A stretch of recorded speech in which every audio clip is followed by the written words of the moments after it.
Today is November 29, 2016. It is 7:30 p.m. here on the East Coast. My name is Alex Hughes, the host of Sports Fusion News. Hello, everyone, and welcome to a brand new Sports Fusion episode.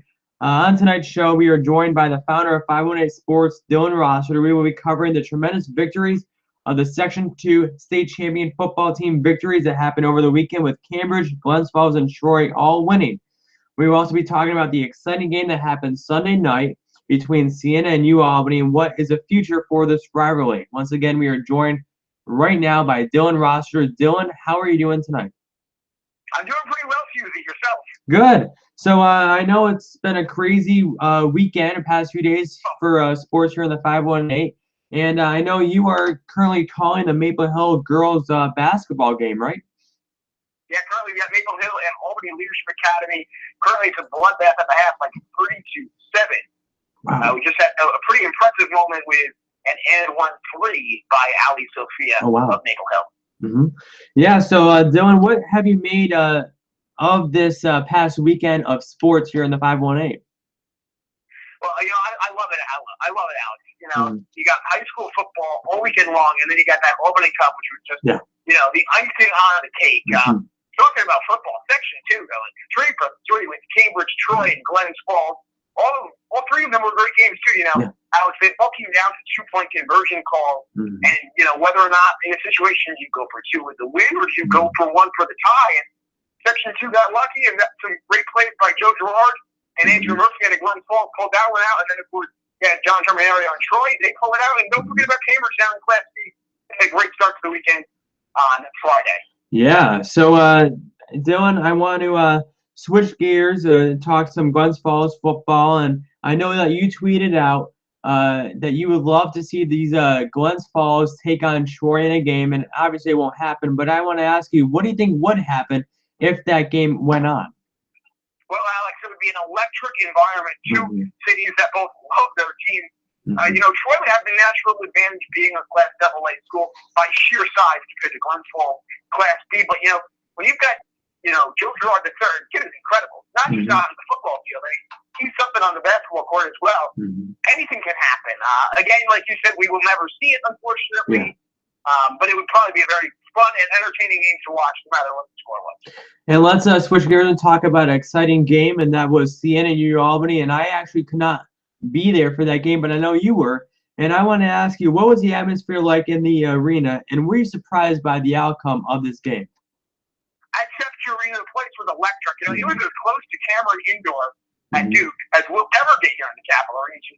A sellout crowd, which is a whole other story for another day, but the sellout crowd didn't happen until about 35 minutes into the game, partially due to Albany's ticket pricing. Alex, you have people paying at the minimum like $40 to watch a college basketball game. Totally ridiculous. And that's why it wasn't as electric as it could have been. That said, it was a great game, and I was very surprised to see Albany come out with a W. Siena just, if you look on paper, Siena's got more talent. They've got more experience as well. You got Joe Cremo leading the way for the game, and he's only a sophomore. But you know what? Cremo and that Albany team, they're going to do some pretty big things this year, contrary to popular belief at the beginning of the season. Alex, I don't know if you saw it, our friend Liana Bonamita from WTEN tweeted out a picture on Sunday. Joe Cremo, it's like 11:30 at night. The guy is in the gym practicing free throws after he missed 2 in the game. It's dedication. It's hard work. That's going to do big things for the Albany games this year. I definitely agree with that statement by Dylan Rossiter. And Dylan, before we you have to go back to announcing the girls' game, I want to say a few words about this girls' team and the boys' team as well. And how do these two teams look for this upcoming basketball season that is starting this week? You're talking about high school with Maple Hill, right? Yes. Well, it's Class C basketball and small school, so anything can and will happen. A rebuilding year for both teams, but quite honestly, don't put anything past that. A lot of these kids from Maple Hill were on that boys soccer team that made it all the way to the state regional finals. These are kids that know how to fight, and they know what it's like to play when they're down. So mentally, they'll be fine, and I think you're going to be modestly surprised. Whether or not they go all the way, we'll have to wait and see, but Class C's are wide open this year. Okay, Dylan, it's always been great to catch up with you, and hope to talk to you soon. And thanks for joining us here tonight on Sports Fusion News. Fusey, always a pleasure, buddy. Can't wait to be on again. Yep, thank you, Dylan. Good luck the rest of the game. Thank you. This concludes the first ever Sports Fusion News episode. Starting tonight, we will be fusing together sports and news into one show, and it's going to be great. Believe me. Thank you for tuning in and watching the show. Please follow me on Twitter at AlexFuse, and please like this video, comment below, and always make sure you are a subscriber of this show.